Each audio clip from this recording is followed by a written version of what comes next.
Okay, now I think we have a picture here.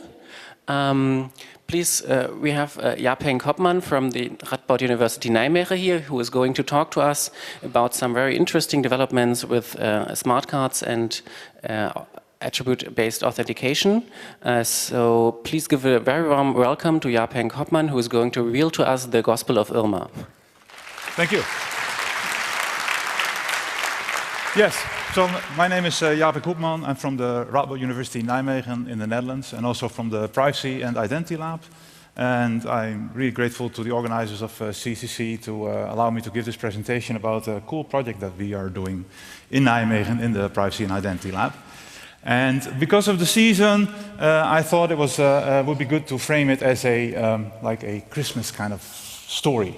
The Gospel of IRMA. IRMA is our cool project, and I will tell you later what it means and what it does. Back in the pre-internet age, when you had to identify yourself, you would have a passport or an identity card, and you would use that to prove your identity. You would also use that to prove certain attributes, certain properties about yourself, like your nationality, your age, or your name. And in fact, you would actually have to use that in a physical shop. You actually have to present your ID card, for instance, if you would be slightly younger than me, still look like about maybe 16, 17, and then prove that you were actually over 18 in order to buy some alcohol. So, passports were used a lot. And then internet came, and then people thought, okay, we need some information about these people that use the internet. So they basically sort of copied the passport model of doing identification and actually also proving information about yourself to the internet world using certificates, X509, whatever. These things contain your name, contain other information if you have extension fields. And the good thing of the passport in the physical world was that even if you would show your passport or your identity card to a shopkeeper, he would usually not have photographic memory. So you show the passport, he verifies your age, and he forgets about you. In the digital world, the digital merchant never forgets. He just copies the whole certificate. That's a problem. So people thought of like intermediate steps to smoothen the process. Also partly because they didn't want to store all the information at different merchants. They want to sort of like ease the experience for the user. So they thought of something called identity management, where here in this picture you have this user that wants to do some business at what they call a relying party in these kind of schemes. And in order to actually access that service, he would have identify himself. So what would he have to do? The relying party says, well, I have this contract with this identity provider, so if you have an account there, just sign in at the identity provider, and then the identity provider will tell me everything I need to know about you. Again, if the relying party wanted to, he could ask all kinds of stuff about yourself, not only your age or your nationality, but could ask also your name and other identifying information.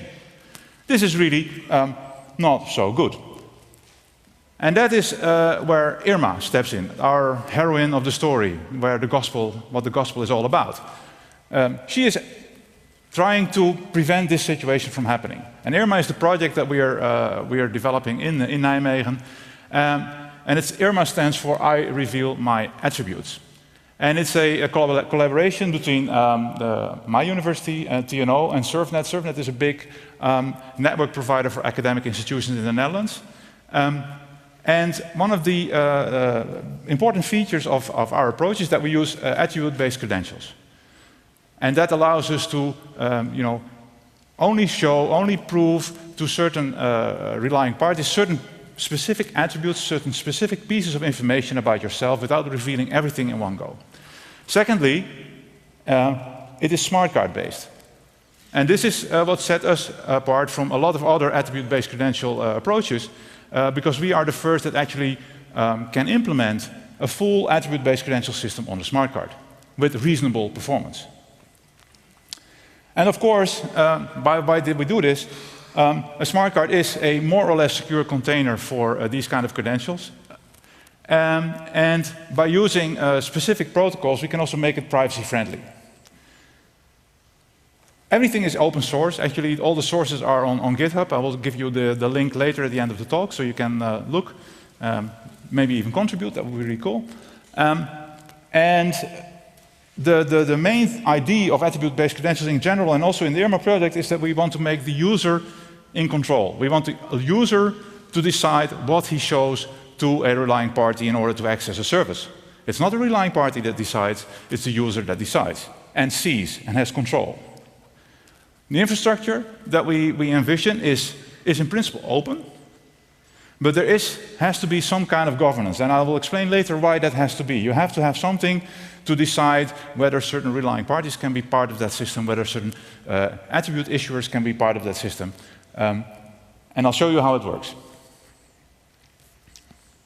The important bit to remember first is that an attribute-based credential system allows you to prove an attribute about yourself, your age, your nationality, some kind of preference, blood groups, whatever, without revealing your full identity. Each and every attribute is an individual item that you can individually show and present to somebody else. These attributes are stored in so-called credentials. That's why everything is called attribute-based credentials. And such a credential is really a secure container for your attributes. This is what in IRMA is stored on the smart card. One, in a way, attribute of such a credential is the key. The key that is only stored in the smart card, that never leaves the smart card, and that is used to prove that you own that credential. There's also a expiration time. Credentials only have a limited validity. And there are certain attributes. In the case of IRMA, we only have 4 attributes per credential. These credentials are issued by a credential issuer. Typically, after showing that you have the right, or you actually have the properties that the credential claims that you have, the credential issuer will issue you that credential. Of course, it's very important that whoever issues the credential has, anything meaningful to say about you, and is actually trusted to say something about you. And also that many other people trust that issuer to say something about you. It doesn't really help anybody here in this room if my father would say that my name is Jaap-Henk Hoepman. You don't know my father, so why would you trust him? Similarly, it wouldn't really help if my son would go to the liquor stop and say, my father says that I'm 25. The liquor store says, yeah, okay, that's fine, but I want a proper authority to say this, like in a passport. You need a proper identity card, a proper passport to do that. Same goes here. I already said the credential contains attributes, and these attributes you can selectively disclose. So even though there's always at least four slots for attributes in a credential, that does not mean that if you want to use the credential, you have to show all the 4 attributes at the same time.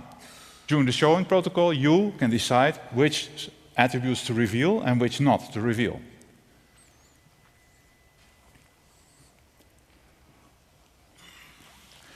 And what can you use this for? Notice that I'm calling this consistently attribute-based credentials. When these systems were designed, they were at first called anonymous credentials. So the people from IBM who designed this called this anonymous credential systems. But whether a credential is anonymous or not really depends on the information that's in there. If I put my name as an attribute in a credential, that's highly identifying. If I put a social security number in an attribute in a credential, then this thing is highly identifying, not anonymous at all. That is an important distinction to remember, because what we're doing here is to make a system that gives you full privacy in the infrastructure, but you can totally put identifying information in attributes and use it that way. So if you look at, for instance, anonymous uses of these things, simple stuff is like age verification, like the typical and almost boring example of the liquor store, where you have to prove your age.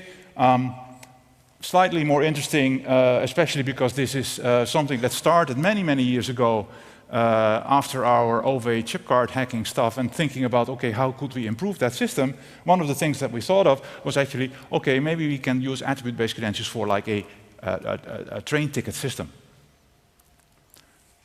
And you can, for instance, encode the fact that you have a track pass, that you have free travel on a certain track, or you have free travel for a month or a year on the Deutsche Bahn or anywhere else. Another interesting application of attribute-based credentials is, for instance, concert tickets. I don't know how the situation is here in Germany, but at least in the Netherlands, there's a huge black market of popular shows. So when a show opens, the ticket sale opens, many people want to get tickets, but of course there's also like companies that try to get a lot of tickets, buy them first, and then try to sell them later for double the price. You can easily do that because you basically get a paper ticket that you can just sell again and again and again. Now, if you would encode a concert ticket as an attribute in a credential, it would be bound to your card. You would not be able to transfer it to anybody else. So by just using attribute-based credentials for these kind of systems, for these kind of applications, you basically kill the possibility for having a black market. Of course, you have to think about, okay, what do you do if you want to return your ticket or whatever? You have to have some exception processing, but you get the point. There's, of course, also pseudonymous applications of credentials, for instance, loyalty cards, like if you go to your shop, a subscription to a newspaper online. If I want to access my online newspaper, I have an account. That account can just be pseudonymous. They don't have to know who actually reads that paper. They just want to know that the person has a subscription. And you can even argue whether that should be not totally anonymous, right? And there's full identifying applications like using it for passport-like stuff, like your address, your social security number, or a student card, or even something like emergency health information, where attributes encode your blood type and very vital medical information. So how does it work? So here have you, it's important to realize that in attribute-based credentials, the issuing of a credential is separate from using it. This is also different from the transitional model of identity management that I showed, where all the parties have to be online. If you go to your line party, the identity provider also had to be online. In the case of attribute-based credentials, this is not the case. You first go to a credential issuer and ask to get issued a credential to your IRMA card that you hold as a user. And then later on, you can use it at a relying party. And I already drew the scheme authority there in the corner to highlight the fact that the scheme authority has certain rules about who can be a credential issuer or who cannot be a credential issuer. In the end, the overall trust that users of the system, and users are in this case not only ordinary users, but also relying parties, depend on the trustworthiness of individual credential issuers. In that sense, the situation is a bit like what you see in the certificates for websites. If there's one rotten apple, the whole trust, falls apart. So that's an issue. And so, once you have convinced the credential issuer that you actually are a certain person that actually has certain attributes, he will issue you that credential. Now, if you want to use that credential, disclosing some attributes at a relying party, another protocol runs. And in this case, the relying party has a so-called relying party certificate that encodes the access rights, the things that the relying party can see. This is important because you can either let the user decide all by himself whether he should reveal certain attributes, but it's even stronger if you, by default, restrict the access of the relying party anyway. If an online video rental store only needs to verify whether you are a member or whether you are a certain age, because certain age restrictions apply to certain online material, you just give him only the right to verify those attributes. You don't give him the right to access name, address, whatever. So this is encoded in these relying party certificates. And if a user goes to a relying party to access a service, then first the relying party certificate is transferred to the IRMA card, together with a request for certain attributes, and the card verifies that the attributes the relying party asks for are actually permitted by the scheme authority. And then still the user has the choice to say, okay, I will actually reveal these attributes or not. In any case, you see these like darker boxes in the credential for the attributes that are not revealed. Important properties for these kind of systems are the following. Of course, credentials should not be forgeable, because otherwise the whole system would be useless. You want to make sure that whenever a credential contains a certain attribute, then this is something that a credential issuer issued, and not a user generated all by himself. Secondly, and this is the privacy-preserving property, it should be unlinkable. And unlinkable means that if you actually that has two aspects. First of all, it should mean that if you get a credential issued from an issuer, the issuer should not be able to detect the use of that credential at an arbitrary relying party. So this totally disconnects the issuer from the use of the credentials. He has no way of following you looking at the credentials.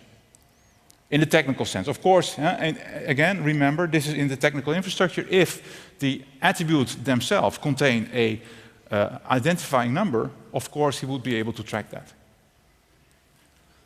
Secondly, there's also unlinkability between several showings of the same credential to different relying parties, or even to the same relying party. If I would go to my online newspaper with my credential showing that I have a subscription there, then that online newspaper would not be able to tell that I was the same person coming there again and again and again. So he would not know how much time I spent on that site, or how many times I go to that site. So these are very, very strong privacy guarantees. Third of all, an important property, but a hard property, is revocability. You want to be able to revoke certain credentials. For instance, if they are abused. If they expire, well, this you can do by setting the expiry time of each credential, at the right time.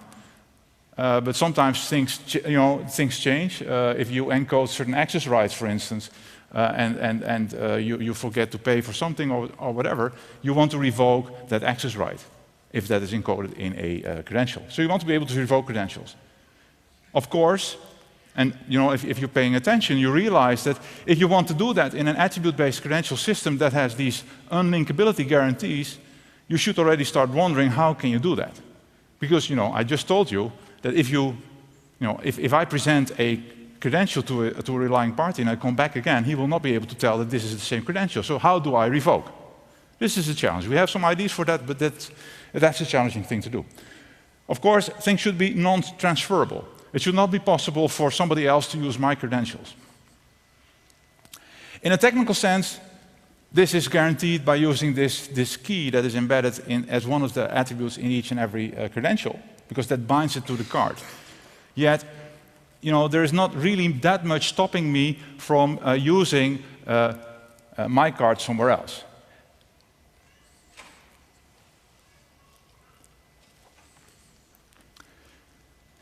We do have certain features to prevent that, but more in the offline world, than in the online world. So here you see an IRMA card. These are the cards we produce. We plastify them and laminate them and issue them at the moment as for testing purposes. This is mine, and you see my picture on the front, and you see some generic information on the back saying that this is a property of the IRMA project. So if you find it, please return it. And there is a unique number at the bottom. Now, I said that this was a privacy-friendly tool, so why is this unique number there? This unique number is only on the outside of the card. On the side of the card, you typically do not present in a shop, you only show the front. And this is for if you, as a user, want to revoke your card. That's what that number is for. It's not inside the card, it's only on the outside of the card. Inside the card, that's a contactless card. So that means that you can use NFC phones or NFC tablets as readers, which is a huge advantage because, more and more devices start getting them. You see more smartphones, more tablets having that kind of stuff. Inside the card, we implement Idemix on a Multos card. We initially started off using a Java card, That was, in a way, slightly simpler to program. However, we didn't have the full access to the crypto hardware that we really required to do the complex crypto operations that we have to do in order to implement this Idemix system that originally, I think now 10, 15 years ago, was designed by IBM. And we use 1024-bit keys, which is a bit low, but otherwise we do not get the performance that we want. So this picture on the outside is needed to ensure that you are bound to your credentials, to your card. So in an offline world, in a shop kind of world, you can still use this. In the online world, of course, the picture is meaningless. The relying party doesn't see it. So the only thing that we can do then is using PIN codes or something to prevent somebody who stole your card to use your card. But that still does not prevent you from, giving your card to your little brother and then allowing him to buy liquor. I should add, is something that happens in all online systems anyway. I mean, I can always, give my access credentials to somebody else and he can use it. About performance, because this is really the most interesting, or that was the most challenging thing that we did, and that actually allowed us to do the whole project in the first place. And that is that we were able to do a full card implementation of Idemix on, I think in this case, an Infineon SLE. These figures are probably from the 66. I think we now use the 77.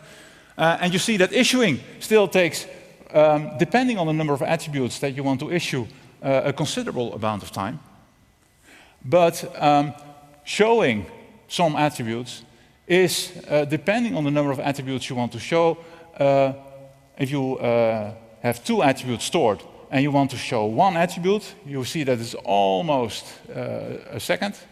And if you want to show 2 attributes, it's 0.89 seconds. But if you have 5 stored attributes and you want to disclose 5 of them, it's 0.9 seconds, below a second. This is usable. This is not usable for all kinds of applications. So for instance, the application that I mentioned that inspired this research in the first place, namely public transport, that's a no-go, because then people would have to wait 1 second before they could actually go through the toll. That doesn't work. But for certain online stuff, it works. And later on in the afternoon, I'm around to give demos so you can see how the performance actually feels. And this is really, I think we hold, in a way, a world record in this. We're the fastest implementation of this stuff on smart cards. But for that, we need to have really good access to the crypto coprocessor. And we're actually talking to smart card providers now to actually give us that access, even on other platforms, because that would really, help us get this speed even better. I already told you that we use NFC, contactless card, and that means that we have all kinds of terminals that we can use as terminals in the IRMA system. So we have like Nexus tablets that run verifiers. You can use NFC phones. And we even at some point asked a point of sale manufacturer to implement IRMA on one of these point of sale terminals. So those are usually used for PIN or MagStripe payments. That one is horribly slow though, because it runs on Java and stuff, but it works. So I told you about the card. This contains the credentials. Now I'm going to tell you about the application. How do we make sure that you can actually use that system as a relying party? So first of all, of course, the most important bit is the application that allows you to verify certain attributes. There was already a picture on the previous slide. On the left, this tablet shows you an IRMA verifier. And basically, it has a hard-coded set of attributes that it wants to verify in this case. And then if you present your card, this is an implicit acknowledgement that you want to reveal your attributes there, and then it verifies whether those attributes are actually present on the card. There's also a card proxy, because like I said, you want to use this also in online scenarios, but most PCs or devices don't really have a smart card reader. So we implemented something that we call the card proxy that allows an arbitrary mobile phone to be used as a card reader for the attributes. while signing into a website with your browser on your ordinary PC. In principle, I'm not going to show you here how it works. The idea is basically that your mobile phone scans a QR code on the screen of the ordinary PC, and that handles then the authentication with the session that is basically encoded in this QR code. So then the backend can decide, okay, this is okay, now I can show you the content on the normal channel on the browser. And there's something that we call the card management app. This is an application that the user typically uses for himself to see what credentials are on there, on the card, to delete credentials, to maybe change PIN codes, and something very important, we think, is the ability to view the log file. The log file maintains all the actions that have been performed with this card. So this means that the user can see which credentials were verified at which time by which relying party. So this is like a second channel to verify that certain relying parties actually did ask for the stuff that they claimed they were doing, and you can actually see after the fact that they maybe over-asked if that happens. So this is a second way of verifying and keeping relying parties in check. If you want to look at the whole system, I already said, basically we see card holders and relying parties as users. Then there's providers that provide all these kind of services that are essential for the functioning of the IRMA system. So this is credential issuers, card issuers, and a revocation authority. The scheme authority basically decides who gets into the respective roles and gets certificates to do that. So for instance, a credential issuer needs to have a key pair with which he can sign the credentials, and that need to be stored in a central repository so that the relying parties can later use those keys to verify that the credential is in fact authentic. And then there are certain services at the side that you also need to get this system running. Like I said, so this is basically what we have here. We're currently running a pilot with students. We really want to do this in a more, in a larger, slightly less tech-savvy audience. So if you have ideas, please come forward later after the talk. But there are certain limitations still. So one of the things I already mentioned, there's a 1024-bit RSA key used, which is really too low. Because of the computational limitations of the card, we cannot do anything with equality proofs. And we cannot do parallel proofs.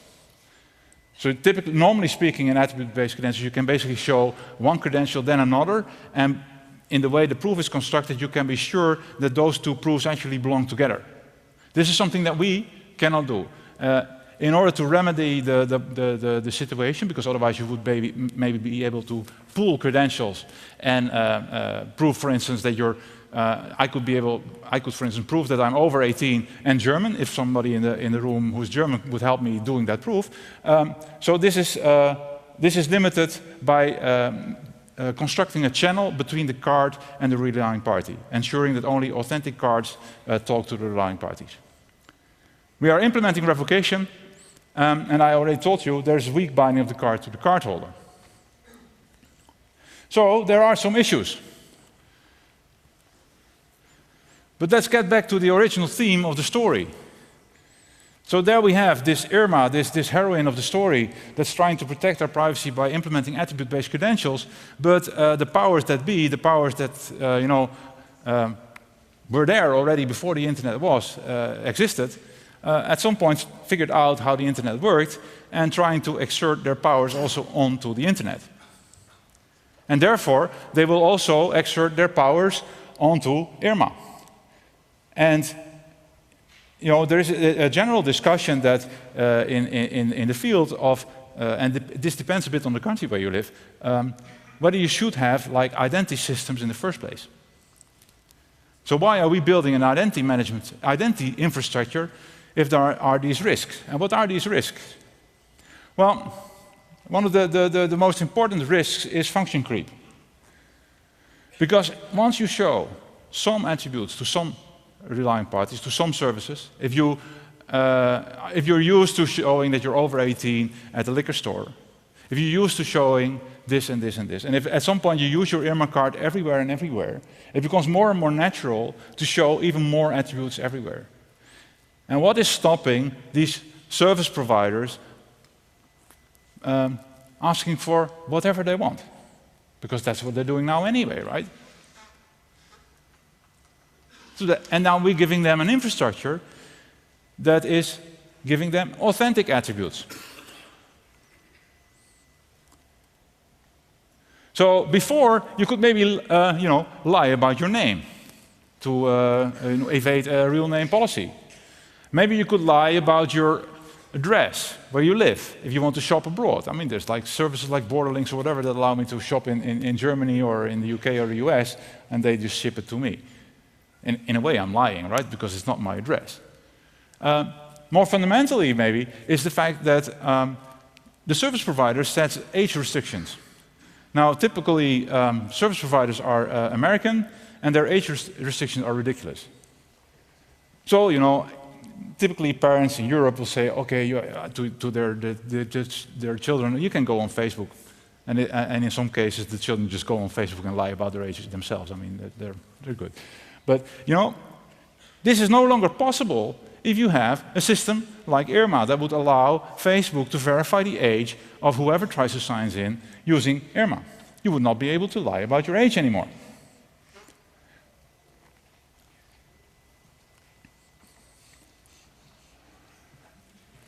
And attributes are cookies, really. If a big shop or a big company like DoubleClick would register as a credential issuer, and whenever I visit a site that is affiliated to DoubleClick, would issue a credential with an attribute that is identifying and issues that to my card, and then when I visit an arbitrary other site that is affiliated to DoubleClick that asks for that credential and that attribute to be revealed, I'm tracked all over the place. And again, it's very authentic. I cannot play with this stuff. I cannot even try to taint the database or do anything. It's, that's a problem. And I told you about the scheme authority, which has a very important role to play defending against the things that I just talked about. But the problem is that who is that scheme authority going to be? This is really a hard problem, because we talked, for instance, in the Netherlands, they are thinking about implementing an electronic identity card as well, like the German system. And we talked to them. And then at some point, we thought, okay, suppose that at some point the Dutch government would decide, which I think would be very, very cool, actually, to allow IRMA to be on these Dutch identity cards. Then the question comes up, who is going to be the scheme authority? Is it going to be the government? Is it going to be an independent party? Is it going to be a company? Who is that going to be? Because that has huge ramifications for the potential of abuse of such a system. And especially if attribute-based credentials are used to prevent the government from tracking you all over the place, then maybe letting the government being the scheme authority is not a very good idea.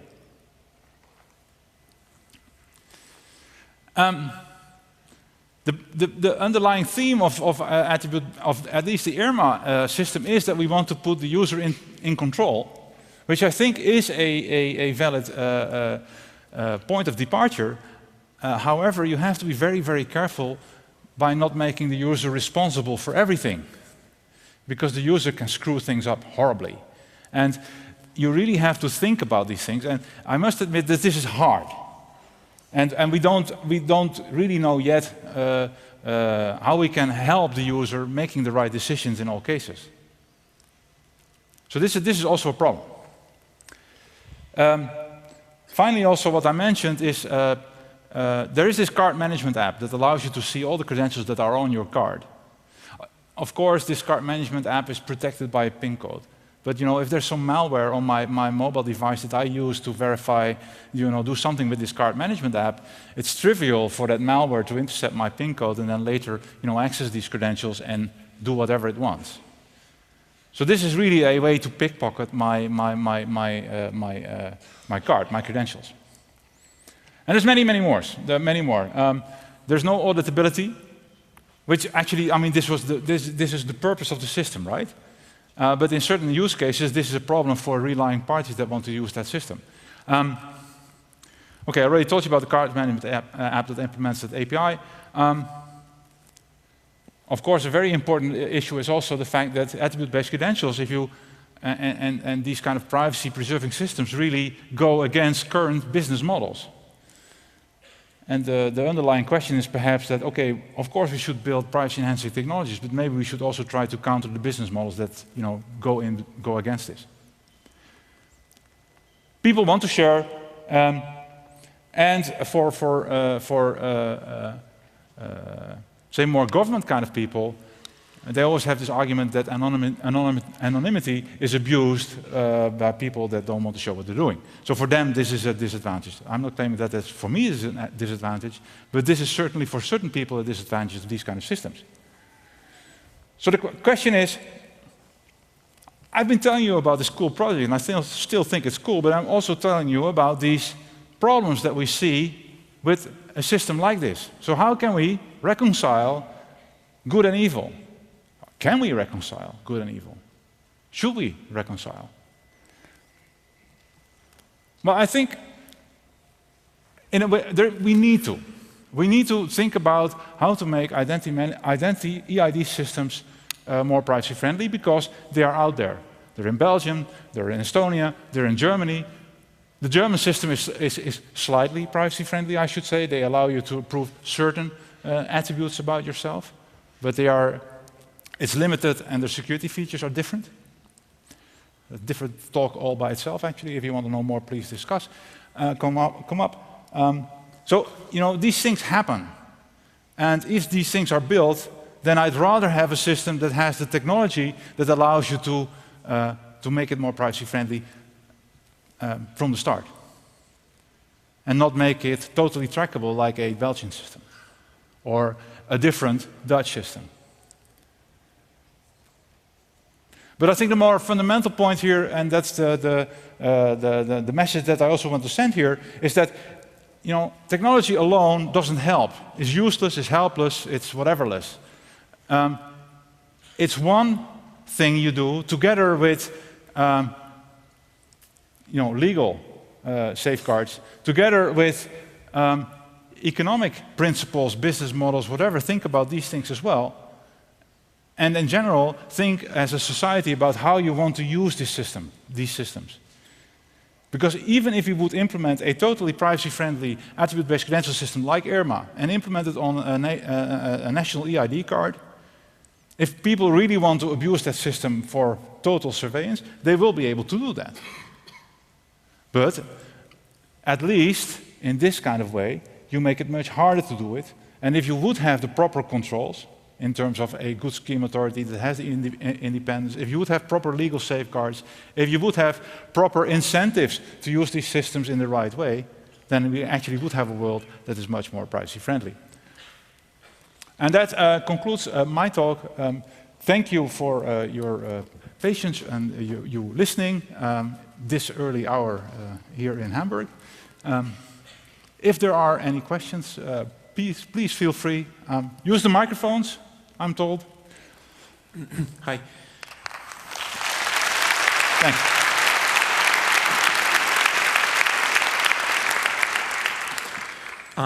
Thanks for the presentation, also touching on some of the more challenging aspects. I've heard similar talks about these attribute credentials, focusing specifically on the crypto, which researchers get totally excited about.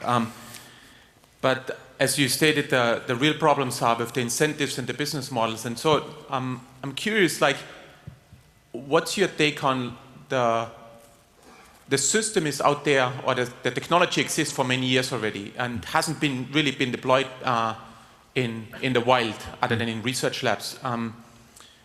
And the two companies who had been spearheading this effort, IBM and Microsoft, even themselves are not using that technology. In fact, they are doing standardization on completely different technologies. And if you look at the marketplace, and you mentioned the practices on, for example, mobile phone applications, illustrate that there's obviously huge reluctance to just ask for a limited number of data elements, but instead people ask for everything, even your most stupid, the stupidest game does that. Yeah. And nobody enforces that. So, how do we actually get from where we are today to anything that is better, even if it's not has all this fancy crypto around it? Yeah, that's a very good question. Actually, you're asking many different questions in one question, which is a challenge to answer. But thanks anyway. It's good. I think your observation about people not using this kind of technology is actually is not even limited to attribute-based credentials. I think it's limited to it extends to identity management systems in general. I mean, we still use username password systems almost everywhere. And this has to do with the fact that in any identity management system, and this includes attribute-based credential systems, there is a two-sided market. You need users that are able to use the system, and you need relying parties that accept that form of identity assurance, so to speak. And the problem is, of course, that if there's no users, no relying party is going to implement that interface. And if there's no relying party implementing that interface, there's not going to be a user wanting to use those systems. So that is in itself a challenge. But you have a follow-up? I think I disagree with you on that, but there are many identity management systems used today in different industries, even for consumer-based web services. Like if you think of OAuth as one, you find that all over the place. Yeah. But the challenge has been, and you hinted slightly to that, is the choice of the technology.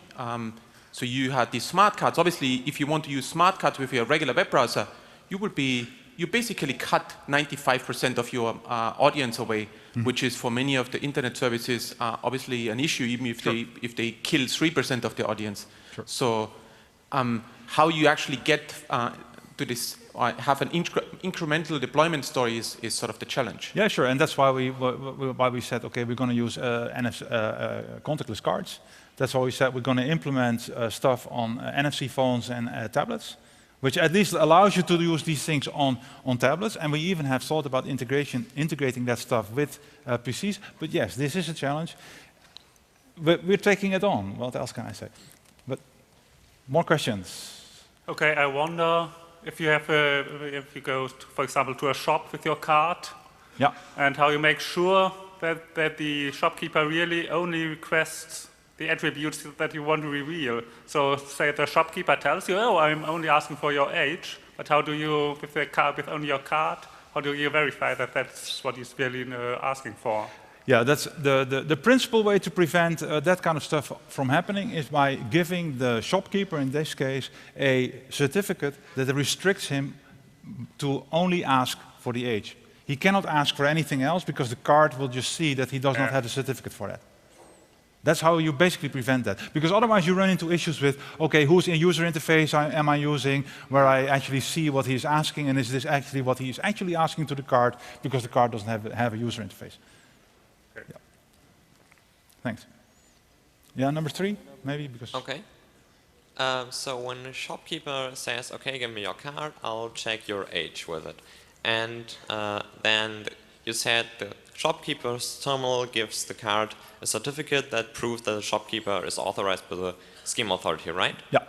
But that's a process that doesn't involve the scheme authority in kind of an online way, right? So there's no way to revoke the certificate. So if someone stole the shopkeeper's certificate for, let's say, reading out my name or something like that, he could just put it in his own device, walk around with it, and steal people's information until the shopkeeper certificate's validity date runs out. Does that thing even have a way to validate what the current date is?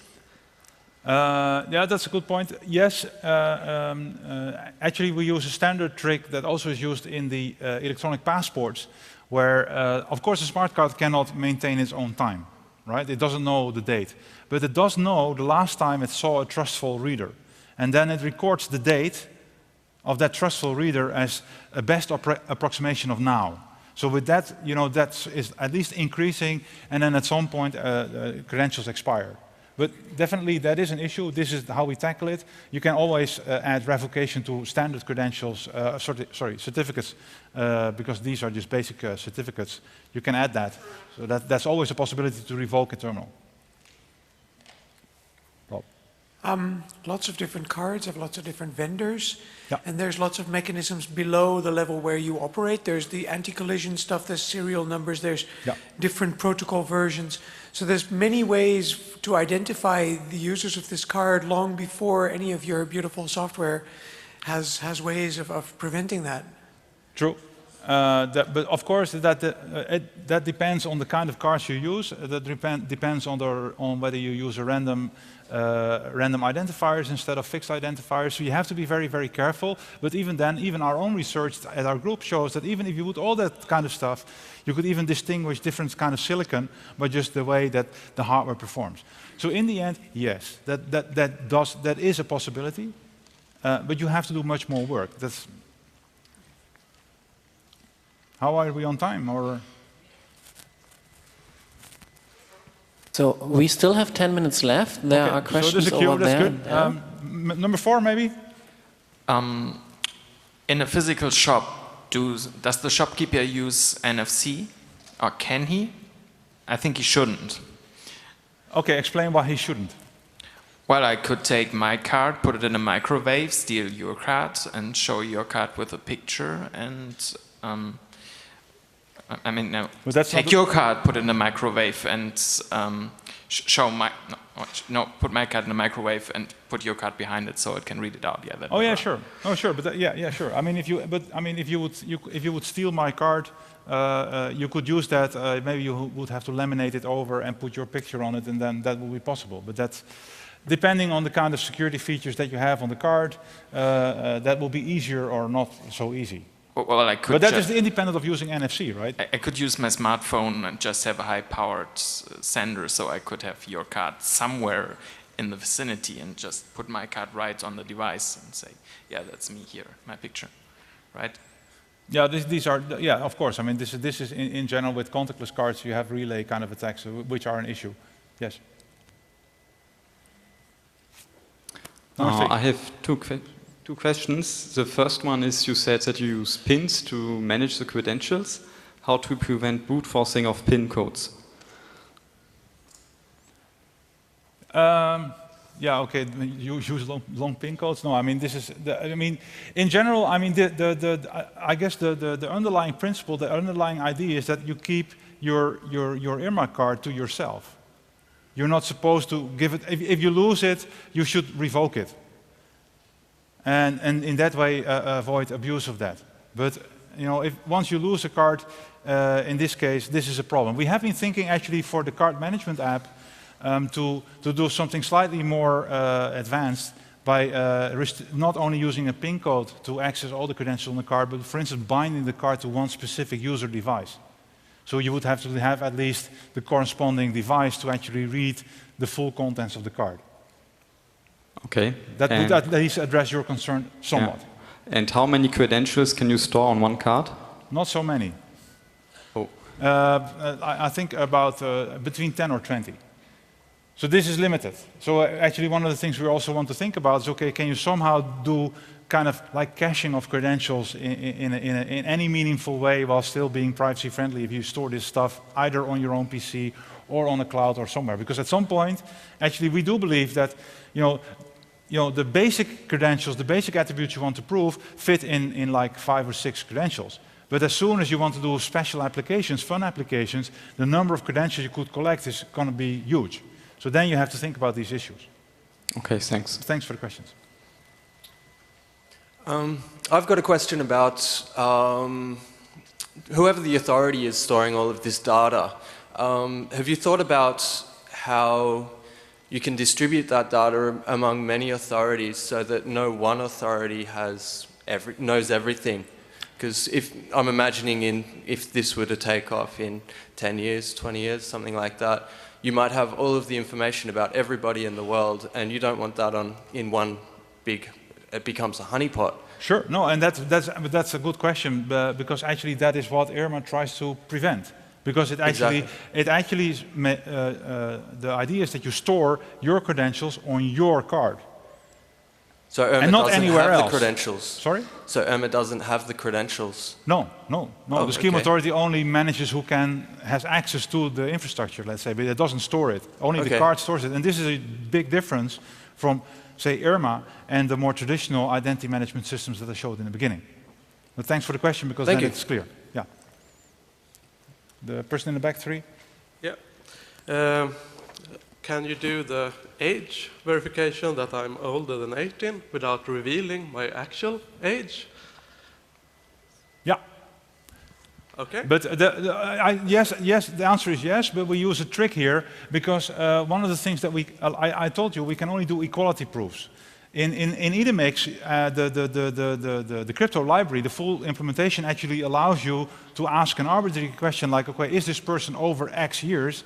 And then based on your date of birth, the system would actually compute a proof whether this is yes or no. In our case, we cannot do that because the card is way too slow for that. So we basically store a bit. And we have predefined age ranges that we store. And then another question, if I buy something online from a physical shop, would it be possible that my name and address get revealed to the mail carrier, but not to the actual shop?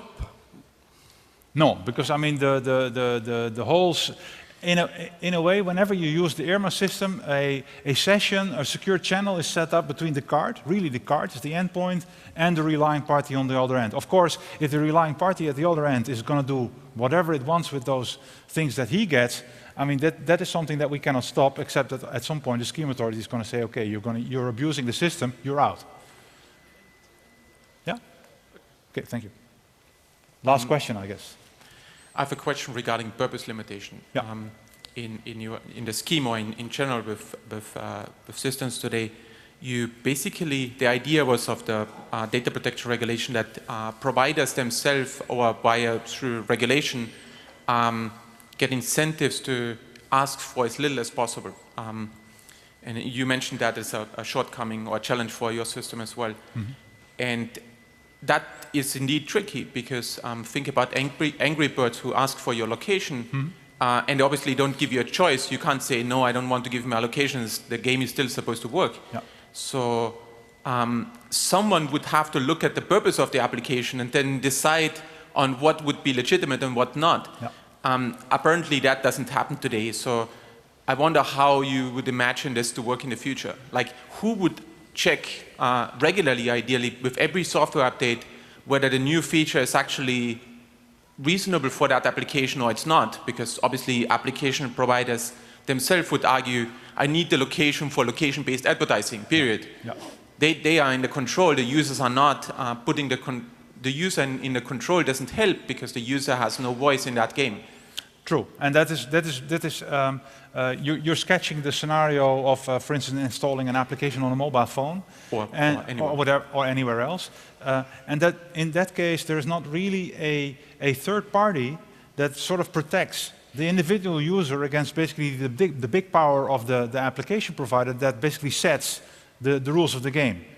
And here, at least in the IRMA scheme, the scheme authority has to issue a certificate to the relying party allowing him to access the attributes in the first place. So if he does not get a certificate, he does not get anything. Now, of course, it depends on the spine of the scheme authority whether this is going to make any difference in the real world, yes or no. But at least the default is that the relying party gets nothing. And this is different from the situation now. But it depends on, of course, the application you have today, but it doesn't seem that there's a story on who would actually do that. I don't think the identity provider will go off and will talk and look at every application and then say, okay, now this is useful practice. Like if I have my identity provider, the fast-moving German government, they will then look at all the applications on the internet and will figure out on whether that's a fair use. I don't think that's particularly realistic, and also like they don't even have the manpower to do that. That is an issue, and that's why I said, and this is the discussion about, okay, who is going to be the scheme authority, and is it really going to be trustworthy, and is it really going to do that kind of checks? And I totally agree with you. What their business model is, because obviously they would have to have lots of people to actually check out each and every application, whether they do the right thing. Sure. Sure, I agree. Okay, thank you. We still have one very short question, I've been assured, from the internet. Okay, from the internet, cool. The voice of the internet. Yeah. One question from the IRC was, do you thought about a display on the card? So maybe you can check which information the shopkeeper wants? Yeah, that would be cool. And actually, I mean, I think I've even seen pictures from the 70s of Visa having these kind of cards with display. So this is definitely a possibility, but we haven't experimented with that yet. Okay, thanks. Thank you, Internet, for the question. Let me just point you to the website for more information. If you want to see that also lists the GitHub link where the sources are for all the code. And anybody interested in demos, at 2 o'clock at the Noisy Square, I will be around to give demos. I still have to find where the Noisy Square is. I have no idea yet. Let's see, I will find it. Maybe see you there. Thank you very much.